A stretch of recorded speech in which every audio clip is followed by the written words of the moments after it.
네, 저는 대한민국이 가장 어려울 때 1998년 IMF 때 기업 평가로부터 해서 25년 금융시장에 있어온 이희건 대표입니다. 반갑습니다.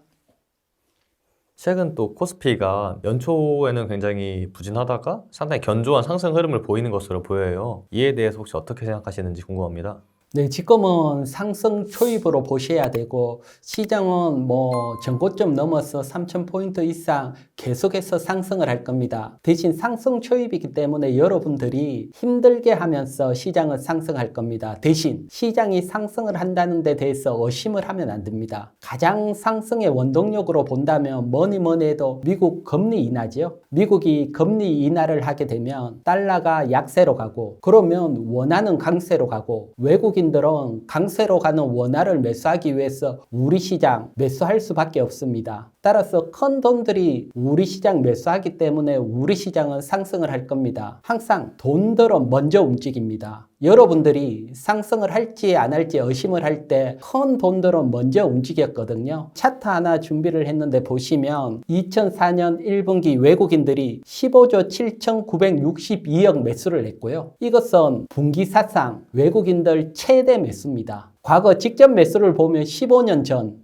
2009년 3분기 때 이때도 외국인들이 최대 매수 후에 전고점을 돌파 후에 강하게 상승을 했죠. 이번에도 상승을 할 겁니다. 하지만 지난번처럼 강한 상승보다는 미국 금리 인하가 조금씩 3월에 한다, 6월에 한다, 9월에 한다 계속해서 움직이죠. 그렇기 때문에 시장이 출렁출렁 하면서 상승을 할 겁니다. 하지만 이렇게 강한 외국인 자금이 들어왔다. 그러면 이 돈들을 믿고 시장은 상승을 한다고 보시면 되실 걸로 보이고요. 대신 미국 금리 인하 속도가 여러분들이 생각하는 것만큼 빠르지는 않을 겁니다. 미국 경제 상황을 잠깐 보도록 할게요. 일단 미국은 금융시장, 부동산 시장이 너무 활황입니다. 미국 부동산 지수, 케이스-실러 주택가격 지수 한번 보시게 되면 우리나라는 주택시장이 불을 뿜는 건 아니잖아요. 하지만 미국 시장은 케이스-실러 주택가격 지수가 보시듯이 전고점을 넘어서 불을 뿜고 움직이고 있습니다. 부동산 시장이 이렇게 강하게 움직이고 있고 미국 3대 지수 올해 다 전고점을 돌파를 했죠. 이렇게 자산 시장이 강하게 움직일 때는 금리 인하하기가 쉽지는 않죠. 여기에다가 미국 실업률을 보게 되면 지금 실업률이 3%대 50년 반세기 만에 가장 낮은 실업률입니다. 이처럼 미국 경제 또한 탄탄합니다. 미국 경제가 탄탄하고 자산 시장이 강하게 상승을 한다. 이건 금리 인하가 만만치 않다는 거죠. 따라서 금리 인하에 대해서 너무 큰 기대하기보다는 어쨌든 올해 금리 인하가 이루어집니다. 금리 인하가 이루어지면 시장은 상승을 하고 그걸 보고 앞에서 설명을 드렸듯이 외국인들이 분기 사상 1분기에 가장 큰 돈이 매수가 들어왔죠. 따라서 출렁출렁 할 때마다 시장은 매수로 대응을 하셔야 되고요. 또 그렇게 하시는 것이 시간이 지나고 난 뒤에 여러분들이 보시면 이때가 매수하는 게 맞았다 생각을 하실 겁니다. 그리고 또 보게 되면 미국이 빠르게 금리 인하를 못하죠. 대신 금리 인하하는 것은 기중사실로 보셔야 되기 때문에 미국 금리 인하하고 달러의 움직임, 그거 상관관계를 한번 보시게 되면 미국 금리 인하를 하게 되면 달러는 약세로 움직였고요. 또 금리 인상을 하면 달러는 강하게 움직였고 대신 달러는 금리보다 먼저 움직였습니다. 지금도 보게 되면 달러의 움직임이 먼저 한 차례 하락 후에 지금 오랜 횡보를 하고 있고요. 이건 이제부터 미국이 올해부터 금리 인하를 시작을 해서 내년 후내년 점진적인 금리 인하에 따라 달러화도 점진적으로 하락을 할 겁니다. 달러가 이렇게 약세로 간다는 것은 쉽게 말해서 달러를 보유하고 있다면 손해가 난다는 거죠. 따라서 지금 달러가 강세일 때 달러를 매도하고 다른 이머징 자산, 즉 원화를 사듯이 돈들은 크게 변화에 따라 이동을 하게 되고요. 그렇다면 향후 1, 2년 길게는 2, 3년 달러 약세가 진행이 되고 달러를 매도하고 원화를 매수하는 외국 자금이 우리 시장 들어오면서 상승을 할 겁니다. 그리고 외국 자금이 들어오게 되면 원화는 당연히 강세로 가겠죠. 조금 어렵지만 환율 얘기를 여러분들이 차근차근 따라오다 보면 환율이 주가에 영향을 미치고 우리 시장이 상승할 수밖에 없다고 느끼실 겁니다. 그러면 원화가 강세로 갔을 때 우리 시장 어떻게 됐는지 한번 보도록 할게요. 지금 보시는 것은 코스피 지수와 원화 관계를 나타낸 차트인데요. 보면 원화가 강세라는 것은 지금 환율이 1330원인데 1000원을 향해서 또는 900원대로 움직인다는 겁니다. 원화가 강세로 움직일 때는 코스피 지수는 어김없이 큰 상승이 나왔습니다. 그래서 지금은 앞에 말했지만 달러가 2, 3년 약세로 간다면 원화는 2, 3년 강세로 가면서 우리 시장 2, 3년 강한 상승이 나올 겁니다. 이런 상승은 지난 때 보면 2003년에서 2007년 우리 코스피 시장이 대세 상승이 나올 때 원화가 계속해서 강세로 움직이고 시장은 700포인트에서 2000포인트 강세로 갔습니다. 따라서 이런 강세장이 남아있다고 보시면 됩니다. 그래서 지금 시장이 조금 출렁출렁한다고 너무 걱정할 필요 없이 큰 자금의 방향을 보고 지금부터 매수로 대응을 하시고요. 자, 그러면 여러분, 지금은 금리를 강하게 인하를 못한다 했죠, 미국이. 그러면 채권 시장은 큰 재미가 없다는 겁니다. 지금 채권을 매수하는 게 아니고 채권에 관심이 있으신 분들은 언제 매수를 하느냐? 그것도 미국 채권 매수 시점은 딱 정해져 있습니다. 아래쪽 원화 차트에 붉은색 화살표 표시가 돼 있죠. 원화가 1000원 이하에 왔을 때는 위기가 오면서 원화 약세로 갔죠. 이 얘기는 이때 달러를 보유하고 있다면 큰 수익이 났다는 겁니다. 즉, 우리가 미국 자산을 매수할 때는 원화가 가장 비쌀 때, 1000원 이하로 왔을 때, 이때 이제 미국 채권을 매수하게 되면 위기가 오고 안전자산인 달러가 강세로 가고 원화는 약세로 가면서 달러가 다시 원화로 바꿀 때 큰 수익이 나고 위기가 오면 안전자산인 채권이 급등을 하죠. 따라서 급하게 지금 미국 채권 매수하기보다는 미국 채권은 원화가 가장 강세인 원화가 1000원까지 갔을 때 매수를 하고요. 그 전까지는 계속해서 시장이 좋아질 거니까 위험자산인 주식을 매수해야 되니까 향후 2, 3년은 주식 매수를 하고 원화가 1000원 이하 늘어갔을 때 그때 미국 채권을 매수한다면 양쪽에서 큰 수익을 내실 수 있으실 겁니다. 자, 그러면 제가 지난 2003년에서 2007년 원화가 대세로 강세로 가면서 우리 시장도 700포인트에서 2000포인트 강세로 갔다고 했죠. 이때는 사실 여러분들도 생각을 해보면 다른 거 아닙니다. 중국이 경제가 불을 뿜고 성장을 하면서 우리 시장 상승을 했죠. 그런데 지금은 중국 경제가 좋은 건 아니잖아요. 즉, 중국 시장을 바라보는 게 아니고 가장 잘 나가는 미국 시장을 바라봐야 되고요. 2000년도에 중국이 가장 잘 나갈 때 조선철강화학, 중국 관련주, 경기민감주가 불을 뿜었고 이때 대장주인 HD 한국조선해양, 현대중공업이랐죠. 얘는 33배까지 상승을 했고요. 이런 불을 뿜는 장이 나오는데 지금은 미국 경제가 가장 좋고 풀린 달러가 워낙 많기 때문에 풀린 돈에 의해서 상승을 하는 겁니다. 2007년도에 보면 풀린 돈이 별로 없었어요. 하지만 지금은 그때보다 달러 기준으로 보면 7배 이상 많이 풀렸죠. 이렇게 풀린 돈들이 경제가 조금만 좋아지면 시장으로 나오면서 시장을 급격히 상승을 시키죠. 그래서 이 상승, 대세 상승이 남아 있으니까요. 여러분들은 지금 대세 초입 구간에서 주식 매수 관점으로 대응을 하시고요. 자, 그러면 미국 시장 바라보고 매수를 한다면 어떤 업종을 매수를 해야 될까요? 미국에서 가장 잘 나가는 건 뭐죠? AI를 바탕으로 한 반도체죠. 따라서 반도체 관심을 가져야 되고요. 그리고 조금은 생소할 수 있지만 미국 시장에서는 비만 치료제를 바탕으로 한 바이오가 상승을 하고요. 그렇다면 바이오도 관심을 가질 수 있고요. 그리고 우리 시장 입장에서 보면 미국에서 가장 수혜를 받는 거 자동차일 수 있습니다. 자동차는 지금 현대자동차 그룹 같은 경우는 IRA 법안에 따라 지금 보조금을 못 받잖아요. 미국에서 자동차를 만들어야 보조금을 받는데 지금은 미국에서 자동차를 못 만들기 때문에 전기차 팔아봐야 보조금을 못 받습니다. 이런 와중에도 작년 2023년 미국에서 현대차 그룹이 전기차를 2번째로 많이 팔았습니다. 그렇다면 올해 연말부터 현대차 그룹은 미국에서 전기차 생산이 나오기 때문에 보조금을 받죠. 그러면 전기차는 더 날개 달고 강하게 영업을 할 수 있죠. 따라서 이런 호재가 있는 현대차 포함한 자동차, 그 다음에 2차 전지입니다. 2차 전지는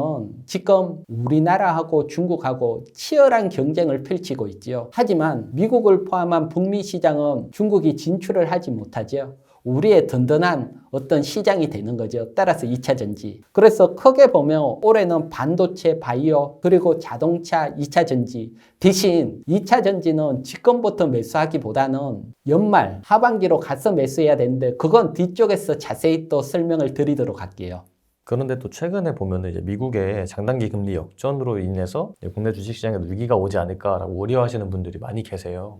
네, 이제 장단기 금리 역전이라는 것은 되돌아보면 위기가 왔을 때는 반드시 장단기 금리 역전이 나왔기 때문에 걱정을 하시는 분이 있고요. 또 조금 더 버티자면 장단기 금리 역전이 나왔다고 반드시 위기가 오는 건 아닙니다. 따라서 이번에 장단기 금리 역전은 위기로 이어지지 않을 것으로 보고요. 그렇게 보는 가장 큰 근거는 역시 풀린 돈입니다. 지금 보시면 연준 자산입니다. 2007년 장단기 금리 역전일 때 연준 자산이 1조 달러도 안 됐어요. 그러면서 자금 경색이 나오면서 위기가 왔지만 지금은 풀린 돈이 이때보다 너무 많아요. 지금은 7조 달러가 넘어가 있죠. 7배 이상 많은 돈이 풀렸기 때문에 쉽사리 장단기 금리 역전이 됐다고 해서 위기가 오지는 않을 거고요. 그래도 걱정되시는 분들이 있죠. 그러면 장단기 금리가 역전이 되고 위기가 온다고 가정을 해도 지금은 주식 매수할 때입니다. 지금 보게 되면 장단기 금리 역전이 많이 좁혀들고 있는데 지금 보시는 까만 선 라인 이하로 하락을 했을 때 장단기 금리 역전이고요. 그래서 장단기 금리가 크게 벌어졌다가 지금은 조금씩 줄어들면서 정상화로 가려고 합니다. 이런 상황에서 위기가 일단 오지 않는다고 보지만 온다고 가정을 했을 때 그때도 지금 왜 주식을 매수를 해야 되는지 한번 살펴보도록 할게요. 지금 보시는 것은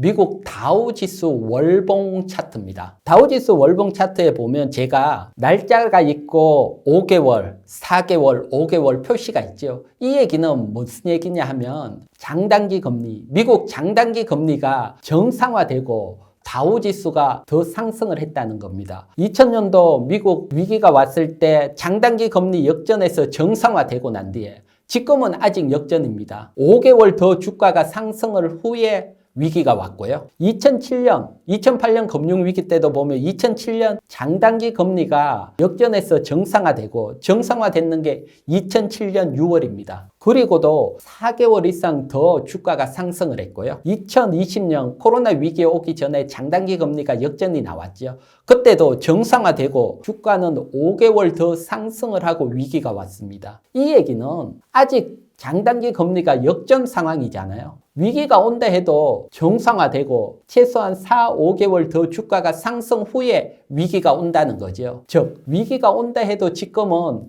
매수 시점이라는 겁니다. 대신 위기가 오지 않는다고 보는 것은 돈이 워낙 많이 풀렸다고 했죠.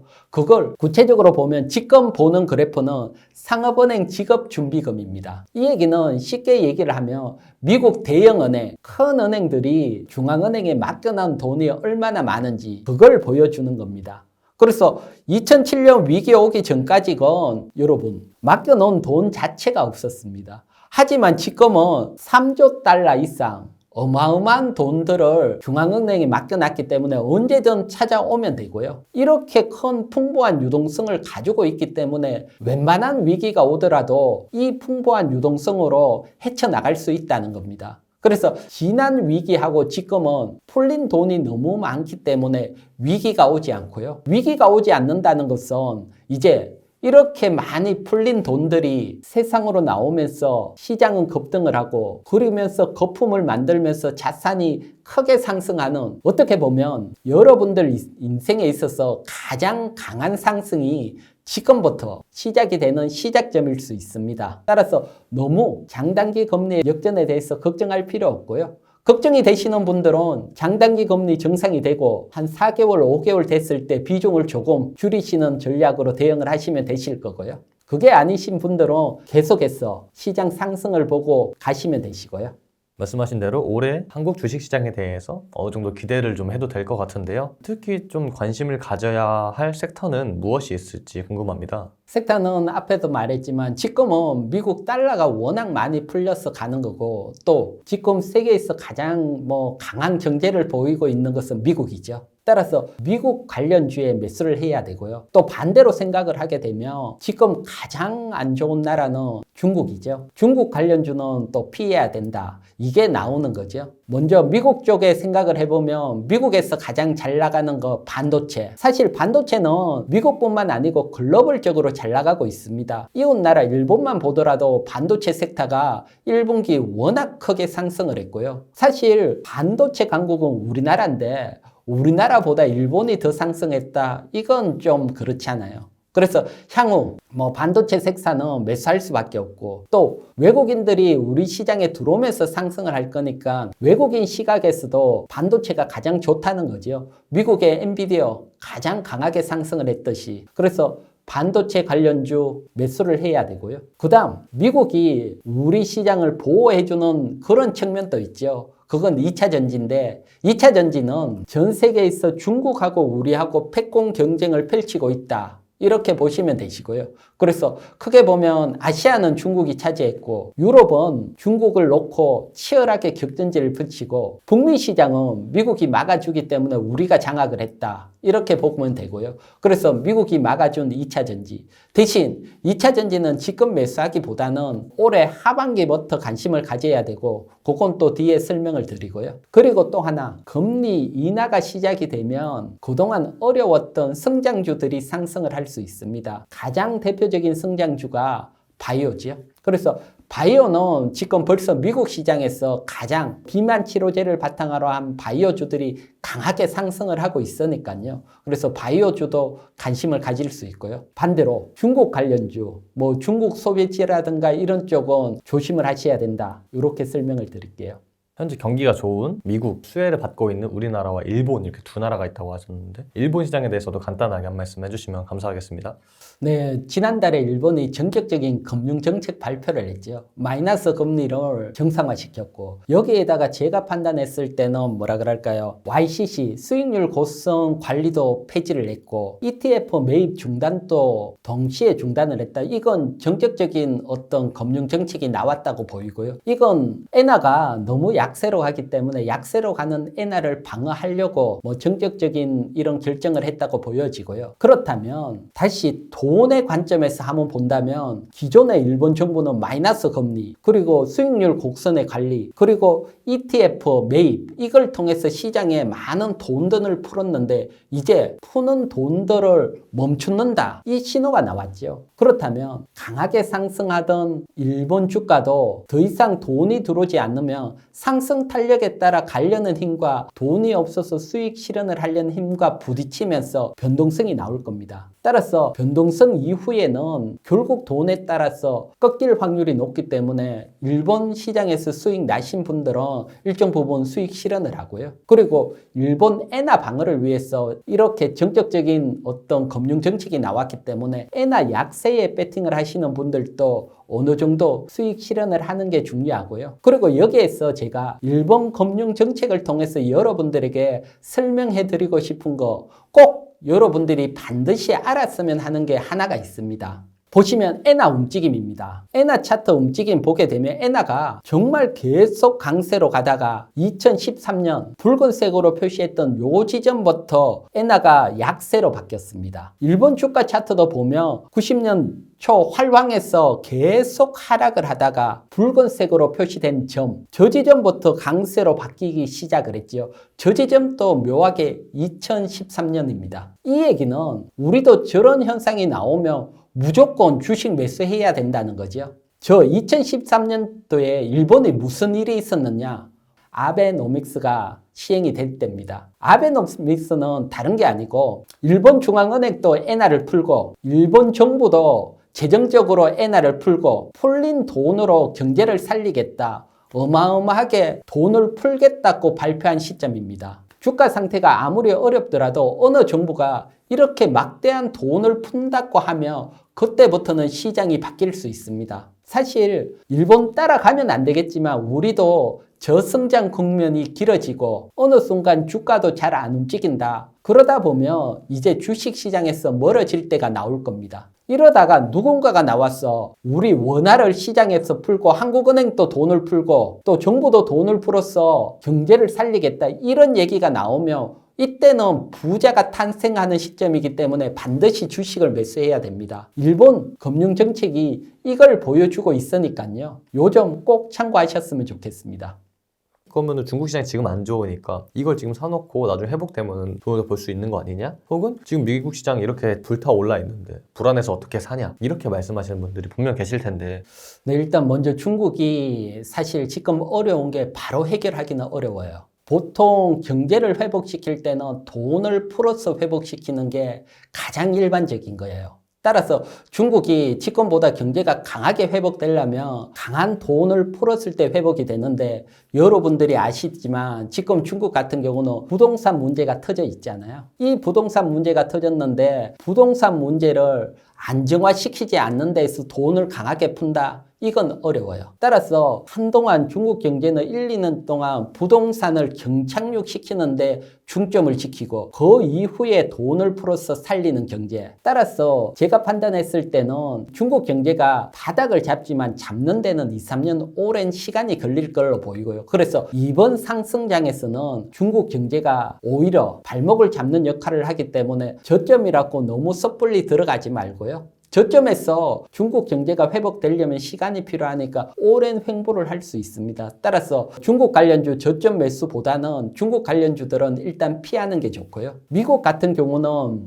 이제 금리 인하가 시작점이죠. 따라서 많이 상승을 했지만 주식이라는 것은 또 불을 붙으면 사실 대세 상승은 쉽게 꺾이지 않죠. 그래서 미국이 어느 정도 금리 인하가 끝나고 새로운 어떤 위기 징조가 보인다든가 그렇게 됐을 때는 피해야 되지만 지금은 그런 게 없고 이제 높은 금리에서 금리 인하가 시작점이니까요. 어떻게 보면 지금부터 다시 큰 상승으로 가고 또 우리나라 같은 경우는 미국이 크게 상승을 할 때 약간 소외되고 딥커플링 돼 있는 측면이 있으니까 미국 돈들 달러를 매도하고 그 돈이 우리나라에 들어오면 가장 먼저 자기네가 좋아하는 좋게 보는 섹터 반도체나 이런 쪽에 매수 들어올 수밖에 없는 구조니까요. 그래서 지금은 미국 쪽을 보고 매수하는 게 시간이 지나면 더 좋으실 겁니다.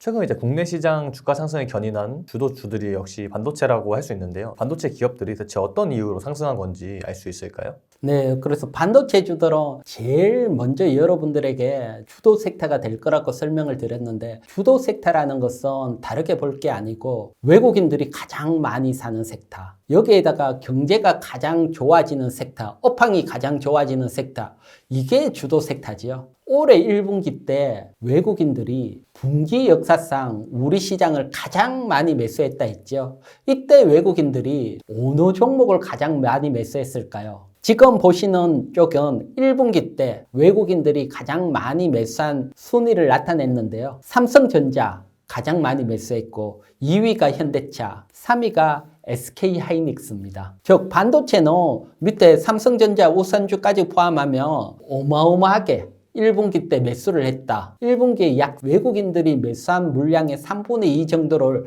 반도체를 외국인들이 쓸어 담았습니다. 이 얘기는 외국인들이 상승을 반도체로 볼 거라고 받는 거죠. 외국인들이 우리 시장에 들어오고 큰 돈이 들어올 때 가장 좋은 거 먼저 산다는 건 당연한 거니까요. 그런 측면에서 보면 반도체를 가장 많이 매수했고요. 그 다음 자동차, 현대차죠. 어느 정도 주도 섹터가 나왔는데 그 중에 가장 주도주는 외국인들을 보는 입장에서는 반도체다. 외국인들이 단순히 이렇게 많이 매수했을까요? 업황이라는 게 받치겠죠. 특히 우리나라는 수출로 먹고 사는 나라잖아요. 그러면 우리나라 1분기 수출에서 가장 많이 수출이 늘어난 업종이 어딜까요? 당연히 반도체겠죠. 1분기 수출이 현황 보게 되면 반도체는 무려 50%가 증가를 했고요. 역대 2위 수출입니다. 엄청나게 늘어났죠. 그렇다면 외국인들이 가장 많이 매수하고 업황이 가장 크게, 수출이 가장 크게 증가한 게 반도체니까요. 여기가 주도 섹터라고 보셔야 되고요. 2위 자동차는 증가한 게 한 2.7%인데 1분기 때. 이 얘기는 다른 것보다 작년에 자동차는 워낙 크게 증가를 했기 때문에 증가는 적었지만 역대 1위입니다. 수출이. 그런 측면에서 보면 자동차도 관심을 가져야 된다고 되고요. 그리고 지금 당장 2차 전지 매수하는 건 아니고 하반기에 제가 매수하자 그랬잖아요. 지금 1분기 때 보면 2차 전지는 22.3%로 가장 많이 줄었습니다. 그래서 지금은 가장 어려운 시점이 지나고 있기 때문에 지금보다는 조금 뒤에 왜 하반기에 매수해야 되는지 그 점까지 설명을 드리고요. 그러면 일단 반도체는 외국인들이 가장 많이 매수했다. 그리고 수출 증가율이 가장 많고 역대 2위다. 자, 여기에다가 그러면 왜 이렇게 되는지, 삼성전자가 왜 강하게 가는지 한번 설명을 드릴게요. 일단 반도체 같은 경우는 D램 생산이 삼성전자, SK하이닉스, 미국의 마이크론 이 세 업체가 전 세계 95% 이상을 점유를 하고 있기 때문에 이 세 업체가 D램 반도체는 독점하고 있다고 보시면 되시고요. 이런 독점 구조에서 일단 삼성전자가 3분기 때 시장 점유율이 39%였습니다. 39%에서 4분기 때는 45.5%로 확 증가를 했습니다. 즉 시장 점유율이 삼성전자가 확 늘어났다. D램 많이 판다. 관심을 가져야 되고요. 그리고 SK하이닉스 같은 경우도 3분기 때 34%에서 4분기 때 약 32%, 30% 이상이면 상당히 선방을 한 거고요. 반대로 마이크론이 23%에서 19%로 20%대 아래로 떨어졌고요. 마이크론이 가장 약세랐고요. 가장 좋은 건 삼성전자랐죠. SK하이닉스도 30% 이상 크게 선방을 했다. 그러면 반도체 점유율이 세계에서 확 늘어났는데 이 와중에 반도체 가격이 상승을 하고 있기 때문입니다. 사실 반도체 가격 중에 낸드 프레시 가격이 가장 속을 새겼습니다. 반도체 어떤 사업부 중에 가장 안 좋은 사업부 중에 하나인데 이런 낸드 프레시 가격도 지난 4분기 때 최대 18%까지 상승을 했고 가격이. 그리고 올해 1분기는 20%까지 또 가격이 상승할 거다. 즉 반도체 점유율도 늘어나고 반도체 가격도 상승을 한다. 이건 반도체가 좋아질 수밖에 없죠. 여기에 정점에는 삼성전자, SK하이닉스가 있고요. 여기에 삼성전자를 두고 본다면 삼성전자가 기존에 HBM3에서 약간 주춤주춤했죠. 그런데 이번 HBM3E에서 12단 반도체를 12개 샀는다는 거죠. 이렇게 12단 샀는 것은 세계 최초라고 보면 되고요. 그래서 지금 여러분들이 이렇게 한번 보시면 HBM3E 12단 반도체입니다. 반도체. 반도체 모양 보기에는 쉽지 않지만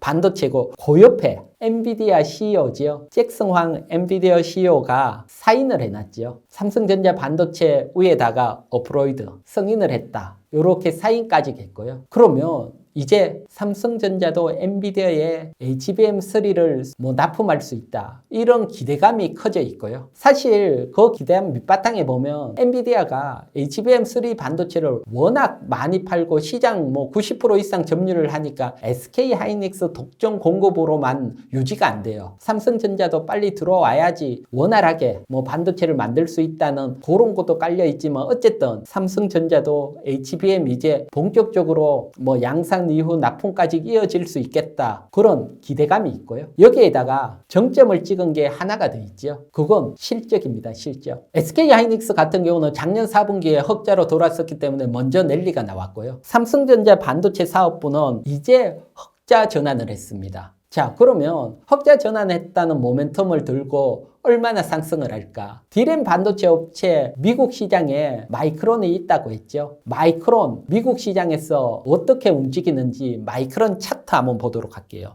지금 보시는 것은 마이크론 일봉 차트입니다. 분기 흑자 전환이 됐다. 그리고 AI 수혜를 받고 있다. HBM3지요. 수혜를 받고 있다고 해서 올해만 50% 상승을 했습니다. 50%. 엄청나게 상승을 했죠. 50%. 하지만 삼성전자 4월 3일 기준으로 보면 7% 상승입니다. 7%. 그런데 삼성전자가 D램 반도체 45%고 마이크론은 19%잖아요. 경쟁이 안 될 정도잖아요. 그런데도 마이크론이 50% 상승을 했다는 것은 미국 시각에서는 반도체를 좋게 본다는 거죠. 이런 미국 자금이 우리 시장에 들어오면 삼성전자 안 살 수가 없죠. 여기에다가 마이크론이 AI 붐을 타고 상승한 측면이 있고요. AI라는 것은 결국 HBM 반도체를 얼마나 많이 생산을 하느냐 여기가 달려있죠. 작년 HBM3 시장 점유율 한번 보도록 할게요. 마이크론은 9%밖에 안 돼요. 그런데도 미국 시장에서 50% 상승을 했고요. 올해만 50%.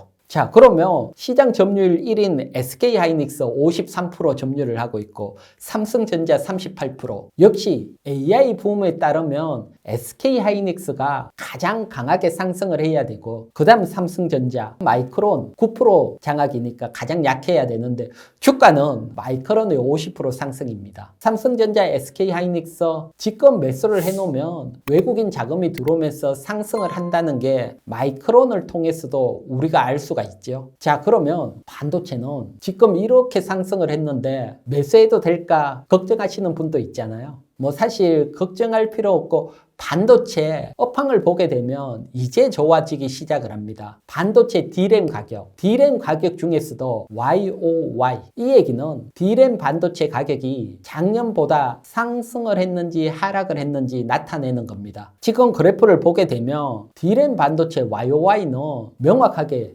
2년 하락을 하게 되면 2년 상승을 하고 2년 하락, 2년 상승. 그리고 코로나가 오면서 조금 더 상승이 나왔고요. 그러면 작년 4분기부터 반도체 가격이 좋아지기 시작을 해서 이제 턴을 했다. 그러면 이제 반도체 YOY 기준으로 D램 반도체 가격은 2년 상승을 한다는 겁니다. 업황이 2년간 좋아진다는 겁니다. 여기에다가 여러분 반도체는 계속해서 성장을 하는 산업입니다. 지금 반도체 보게 되면 로봇이 나오게 되고 로봇 세상에 오면 반도체 수요가 또 새로운 수요가 생기게 되고요. 전기차가 확산되면서 반도체 수요가 또 생겨났지요. 여기에다가 AI 붐이 불면서 새로운 반도체 HBM이라는 반도체 시장이 또 열렸지요. 그리고 또 중요한 게 또 하나가 있습니다. 지난 2020년 코로나 위기가 왔죠. 코로나 위기 때 여러분 많은 분들이 재택근무를 하면서 PC, 타블렛 수요가 늘어났고요. 기업에서는 서버 정수를 냈죠. 그런데 이런 어떤 사용 주기가 보통 4년입니다. 4년이 넘어가게 되면 교체를 해야 되는데 올해 내년부터 이 교체 수요까지 겹친다. 즉 반도체 시장은 좋아지고 더 커질 수밖에 없다는 거죠. 이렇게 하면서 반도체 가격은 2년간 더 상승을 한다. 그러면 D램 반도체 YOY하고 지난 SK하이닉스 주가하고 한번 겹쳐서 보도록 할게요. 주가를 겹쳐서 보게 되면 2011년도 때도 YOY 기준으로 바닥을 잡고 상승을 2년을 하는 동안 SK하이닉스는 1년 더 3년 동안 상승을 하면서 전고점을 돌파를 해서 넘어갔고요. 2015년도도 마찬가지고요. YOY 기준으로 저점을 잡고 상승을 했을 때 SK하이닉스는 1년 더 상승을 하면서 불을 뿜고 전고점을 넘어갔고요. 이처럼 YOY가 저점에서 D램 반도체 가격이 상승을 해갈 때는 어김없이 전고점을 넘어서 추가적으로 더 상승을 했습니다. 이런 경우로 본다면 이제 D램 반도체 YOY가 좋아지기 시작을 했죠. 한 분기 좋아졌고요.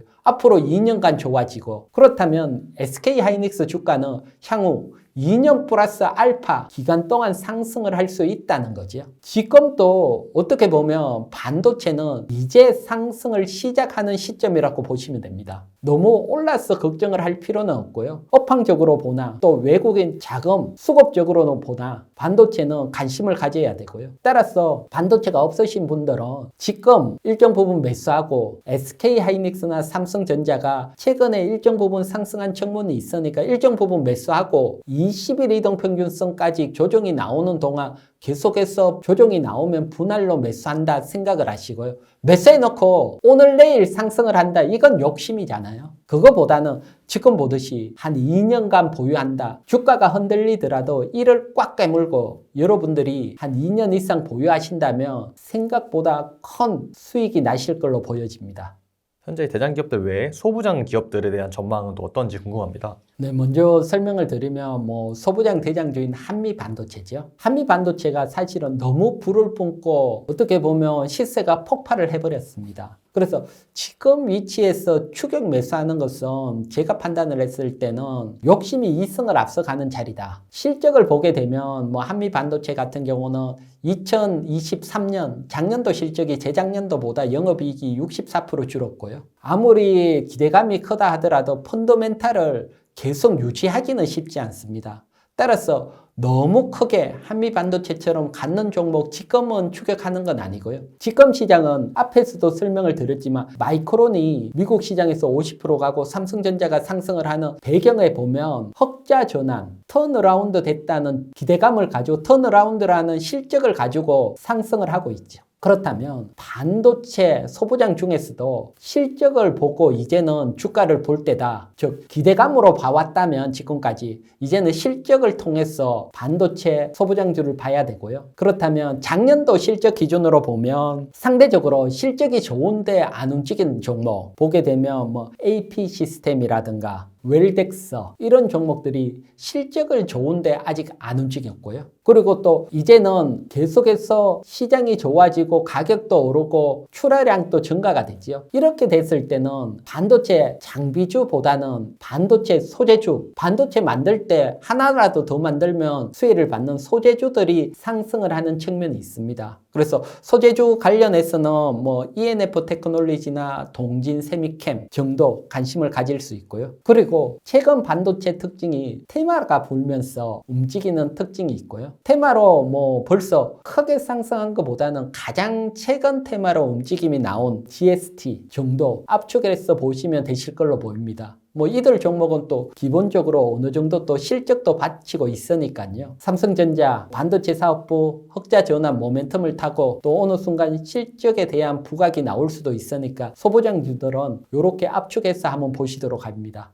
자동차 섹터에 대해서는 어떻게 보고 계시는지 궁금합니다. 네, 자동차는 앞에 수출입 현황에서 보여드렸지만 1분기 역대 최고랐죠. 이처럼 자동차에 관심을 가져야 되고요. 거기에다가 하반기로 가면 갈수록 기대감이 있습니다. 그런 것까지 본다면 당연히 관심을 가져야 되고 그 중에서도 현대차나 기아차, 대형 자동차 섹터는 포트의 일정 부분 보유를 해야 된다. 이렇게 보여지는데 작년도 현대차 그룹이 전기차 시장에서 얼마나 선정을 했느냐. 사실 자동차 섹터는 지금은 내연기관에서 전기차로 변하는 시점이기 때문에 전기차 시장에서 성과를 내지 않으면 사실 크게 상승하기는 어렵죠. 하지만 현대차 그룹 같은 경우는 작년에 전기차 시장에서 4위를 기록했습니다. 1위가 테슬라고요. 우리가 주력으로 삼는 북미 시장에서 보조금을 받지 않는 상황에서도 4위입니다. 따라서 올해 하반기부터 미국에서 전기차가 만들어지고 보조금을 받는다. 그러면 더 치고 올라갈 수 있는 기대감이 있다는 거죠. 주식은 이런 기대감이 있을 때 강하게 상승을 합니다. 따라서 하반기 미국에서 전기차 생산 기대감을 타고 상승을 할 수 있다.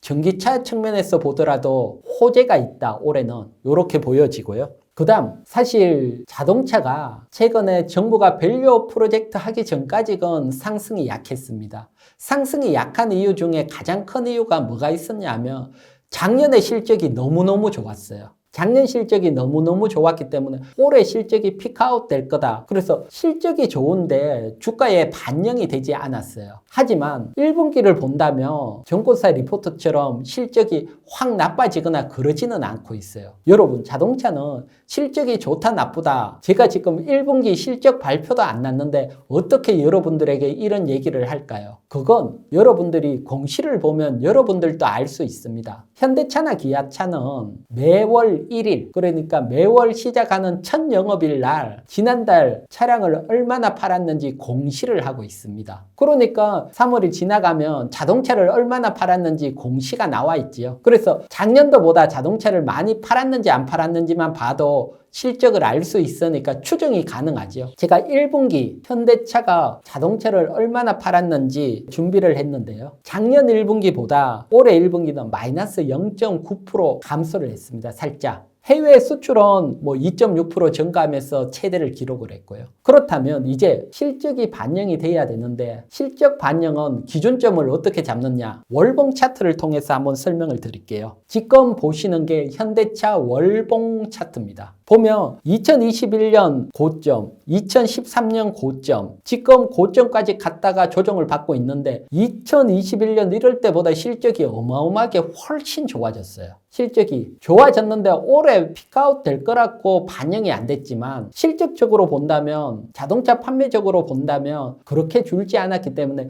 실적이 더해지면 중고점 월봉 고점을 돌파하면서 사상 신고가를 낼 수가 있고요. 그리고 여기에다가 올해 하반기부터 미국 시장에서 전기차를 만든다는 기대감, 이 기대감까지 더해지면 월봉 고점을 돌파할 확률이 있죠. 자, 그렇다면 여러분들 걱정하는 게 있죠. 테슬라 주가 이렇게 안 좋은데 현대차 자동차 주가 움직일까 걱정을 하잖아요. 테슬라는 전기차만 만들기 때문에 조금 차이가 있고요. 그러면 다른 전기차도 만들고 내연기관인 주력인 제너럴 모터스, GM 주가 한번 보도록 할게요. GM 일봉 차트입니다. 미국 시장에서. 보면 연말부터 73% 급등을 하고 있고요. 포도도 잘 나가고 있고요. 이처럼 전기차로만 생산하는 테슬라가 주가가 안 좋아서 다른 자동차 주가가 다 안 좋을 거라고 생각하지만 외국인 시각에서는 자동차 좋게 보고 있다는 겁니다. 그리고 GM 같은 경우는 연말부터 73% 상승을 하는 동안 현대차는 지금 26% 상승이니까요. 추가 상승할 여지가 충분히 있다는 겁니다. 즉 올해는 미국이 금리 인하를 하면서 외국인 자금이 우리 시장에 들어오면서 상승을 하죠. 미국 시장에서 강하게 갖는 종목, 그 섹터에 관심을 가져야 되죠. 자동차 또한 보면 강하게 갖는 섹터입니다. 우리가 관심을 가져야 된다. 이렇게 보여지고요. 그러면 정부에서 밸류 프로젝트를 하면서 현대차나 기아차, 자동차 전체가 강하게 상승한 측면이 있는데 이거 단발로 끝나지 않을까 걱정하시는 분들이 있죠. 최근에 현대차 주가가 조정을 받은 측면이 있기 때문에 더더욱 그러실 건데 밸류 프로젝트 할 때 제가 현대차 차트에서 밑에 보면 누가 매수해서 주가를 들어 올렸느냐? 외국인입니다. 외국인 수량이 급격하게 매수가 들어오면서 현대차를 들어 올렸고 조정을 받았지만 외국인 매도가 나온 건 아닙니다. 외국인들 시각은 한 번 샀어 중기적으로 보고 큰 수익을 내니까요. 수급적인 측면 밸류 프로젝트라는 게 단발로 끝나는 게 아니고 계속해서 정부가 새로운 얘기들이 나오면서 수혜를 받을 수 있고요. 자, 그러면 전체적으로 한번 보게 되면 첫 번째 외국인들이 가장 많이 매수했다 하나가 있고요. 그리고 1분기 사상 최대 수출을 했다. 업황이 좋다. 그리고 정권사에서 예상하는 것보다 올해 피크아웃이 잘 되지 않고 잘 팔리고 있다. 여기에다가 정부 정책 수혜, 밸류 프로젝트 수혜까지 있고 미국 시장에서 자동차가 잘 나가고 있다. 즉 자동차도 우리가 관심을 가져야 된다. 대형주에 관심을 가져야 되고요. 그리고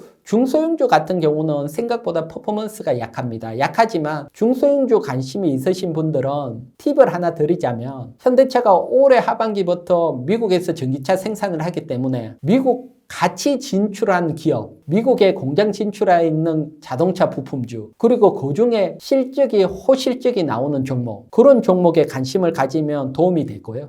여기에다가 밸류 프로젝트까지 감안한다면 저 PBR 종목, 요거 공통적인 종목 관심을 가질 수 있고요. 종목적으로 구체적으로 본다면 성호 하이텍이나 서현이와 PHA 정도가 여기에 해당되니까요. 요런 종목들도 관심 있게 지켜보시기 바랍니다.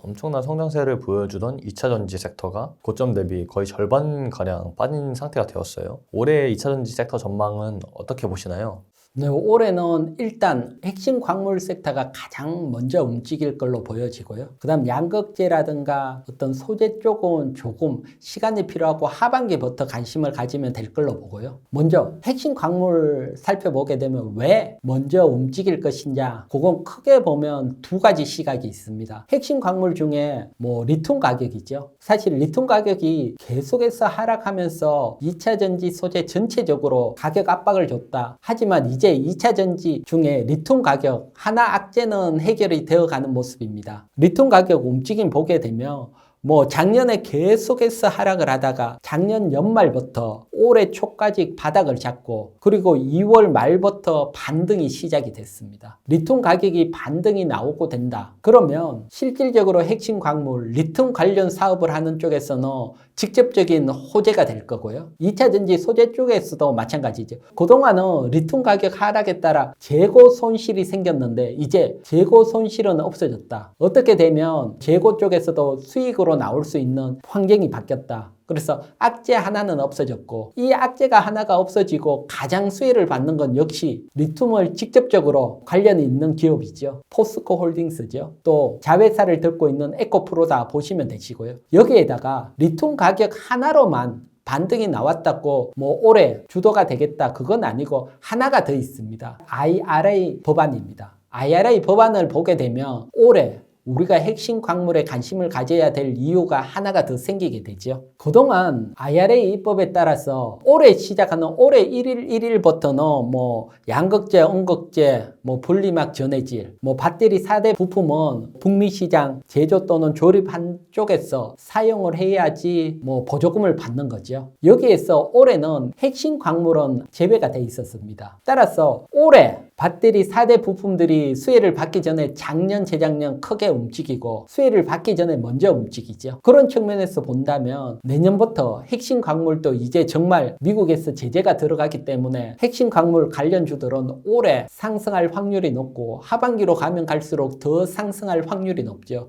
특히 리튬 관련주들. 포스코 홀딩스 같은 경우는 여기에 해당이 되죠. 따라서 핵심 광물은 올해부터 관심을 가지고 지금부터 관심을 가질 수 있다 이렇게 보여지고요. 리튬용 관련해서는 후승이 있는데 후승은 기업 실적이 워낙 안 좋아서 관심 가지실 분들은 뭐 지금 유상증자가 되고 있는데 유상증자가 정상적으로 되고 공장 4월 말에 완공이 되는데 정상적으로 완공이 된다. 요거 두 가지 체크가 되면 5월 초부터 반등을 볼 수 있고요. 가장 대표적인 리튬 관련해서 포스코 홀딩스에 집중을 하는 게 좋아 보이고요. 또 다른 측면에서 보면 원자재 가격은 달러로 거래를 하게 되죠. 달러 자체가 약세로 가게 되면 원자재 전체적인 큰 상승 사이클이 나오게 됩니다. 이런 사이클들은 벌써 시작이 됐죠. 미국이 올해 금리 인하를 보고 달러가 약세로 갈 거라고 보고 외국 돈이 우리 시장에 먼저 들어오듯이 원자재 가격, 뭐 리튬 가격뿐만 아니고 유가, 구리 등 전체적인 원자재 가격도 상승을 하고 있습니다. 따라서 달러 약세는 지속적으로 진행이 될 확률이 높기 때문에 원자재 관련주들을 관심을 가질 수 있고 2차 전지 쪽으로 뭐 한정을 했다면 리튬 관련해서 포스코 홀딩스 지금 관심을 가지고요. 구체적으로 전략적으로 설명을 드린다면 포스코 홀딩스가 뭐 작년에 7월 크게 상승을 후에 지금 조정을 받고 다중 바닥을 형성을 하고 있는 과정으로 보입니다. 그 과정이 40만 원 선입니다. 40만 원 저점이 지난 10월 말 올해 1월 그리고 지금 4월 40만 원 저점까지 왔기 때문에 여기서부터는 분할 매수가 가능하고요. 뭐 한 번에 혹 산다 이런 것보다는 2차 전지는 사실 올해까지 계속해서 시장이 어려울 수 있으니까 매달 조금씩 나눠서 산다 생각을 하시고요. 뭐 충분히 분할 매수 접근이 가능하다. 뭐 크게 물리신 분들은 4월, 5월, 6월 한 3개월 정도 나눠서 분할로 매수하시고 뭐 없으신 분들은 40만 원 이하에서는 바로 매수도 가능하다. 이렇게 설명을 드릴게요.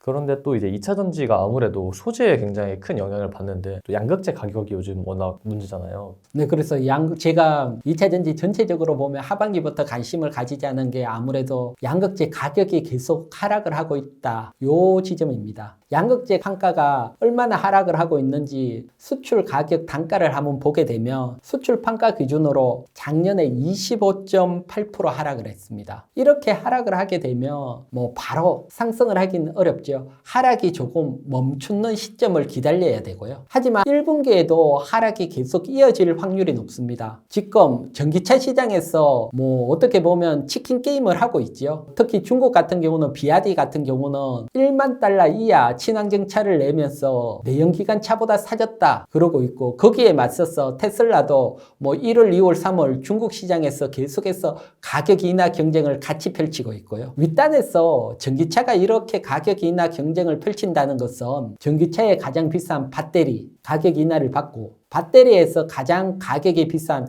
양극재도 가격 인하를 받는다는 겁니다. 따라서 이런 것들이 1분기에도 가격 인하가 이어지기 때문에 1분기까지도 계속해서 어려움이 예상이 되고요. 가격이 이렇게 인하가 되게 되면 기업 입장에서도 당장 영업이익에도 영향을 미칩니다. 뭐 가장 대표적인 양극재죠. 에코프로 BM 실적 추이를 한번 보도록 할게요. 실적 중에 영업이익률입니다. 작년 1분기 때 5%대 영업이익, 2분기 때 6%대, 3분기 때 2.5%, 그러다가 4분기 때는 마이너스 9%대로 확 낮아졌습니다. 양극재 가격이 하락하면서 마이너스까지 왔다는 거죠. 그러면서 4분기 때 영업이익이 1,000억 이상 적자가 났습니다. 단가 싸움이 이어날 수밖에 없고, 2차 전지 제일 윗단 전기차 시장에서 치킨 게임이 이어나면서 이런 가격 압박이 오래 이어지게 되고, 이게 주가에 영향을 미칠 수 있다. 그렇다면 올해 상반기까지는 계속하고 하반기부터는 왜 좋아지느냐? 그건 다른 거 아닙니다. 지금 비아디가 1만 달러 이하 내연기관보다 사졌다 하듯이 전기차 시장이 치킨 게임이 일어난다는 것은 과거처럼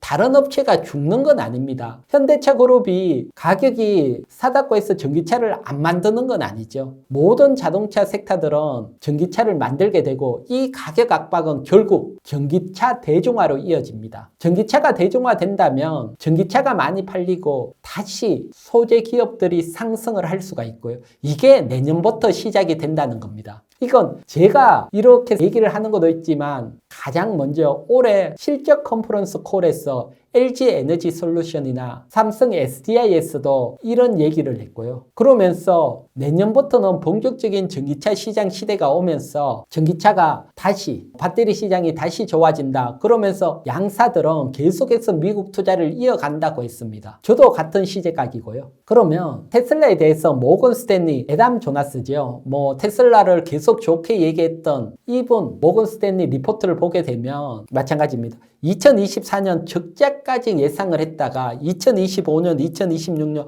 확 좋아지죠. 이처럼 전기차 시장, 더 나가서 양극재, 2차 전지 소재주까지 이어진다면 올해가 가장 어렵고 내년부터 좋아진다는 겁니다. 올해만 견딘다면 내년에 다시 부활을 한다는 거죠. 그러면 양극재 가격이 정말 상승하지 않으면 어떡할까 걱정을 하시는 게 있죠. 우리가 지금 당장 양극재하고 가장 비슷한 과거의 사례들 한번 살펴보면, 폴리실리콘, 태양광 소재가 처음 나왔을 때 지금 상황하고 가장 비슷한 상황으로 보여지고요. 밑에는 폴리실리콘 가격이고, 위에는 그때 당시 동양제철화학, 지금은 OCI 홀딩스죠. 주가를 겹쳐놓은 상황입니다. 그래서 2007년, 8년 폴리실리콘이 킬로그램당 200달러가 넘어갔죠. 이때 보게 되면 OCI 홀딩스 주가가 정말 크게 상승을 했습니다. 그러면서 중국이 무섭게 들어오면서 폴리실리콘 가격이 급락을 했습니다. 태양광이 전 세계적으로 번지면서 태양광 수요가 증가를 했죠. 그러면서 폴리실리콘 가격이 바닥권에서 횡보를 했고요. OCI 홀딩스 차트를 보면 태양광이 증가를 하겠다. 거기에 따라서 매출이 증가되면서 다시 한번 주가는 크게 상승을 했습니다.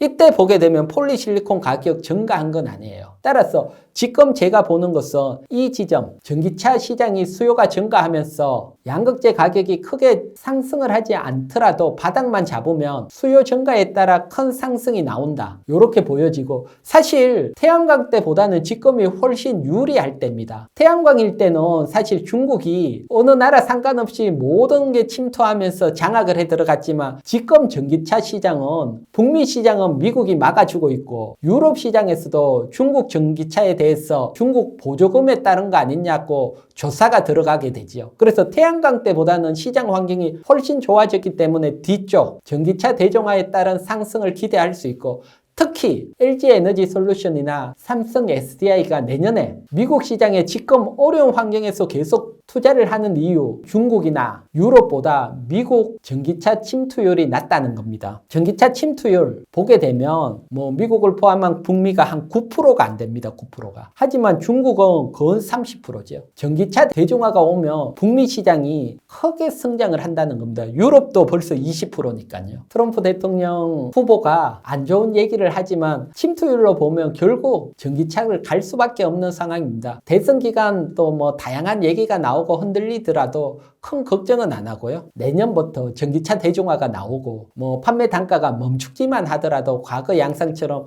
강한 상승이 나올 수 있다. 양극재 같은 경우는 하반기로 가면 갈수록 상승이 나올 확률이 높다. 대신 지금 당장 매수하기보다는 양극재 소재주들은 하나 체크해야 될 게 있습니다. 체크해야 될 건 역시 공매도입니다. 공매도. 공매도가 어느 정도 줄어드는 현상을 보면서 분할 매수를 해야 되고요. 지금 보면 일단 제가 올해 좋게 본다는 자원 관련주 포스코 홀딩스 같은 경우는 작년 11월 3일이 공매도 금지한 기간입니다. 금지가 딱 되고 4월 3일까지 보면 152만 주에서 95만 주 확 줄었습니다. 공매도가. 의미 있게 공매도가 줄었고요. 에코프로 같은 경우도 179만 주에서 123만 주, 한 50만 주. 퍼센테이지로 보면 어느 정도 의미 있게 줄었다고 보여지는데 양극재는 그렇지 않아요. 포스코 퓨처엠 304만 주에서 302만 주입니다. 공매도가 살아있다는 겁니다. 따라서 아직은 판매 단가 하락이나 여기에 보고 공매도가 견디고 있다는 거죠.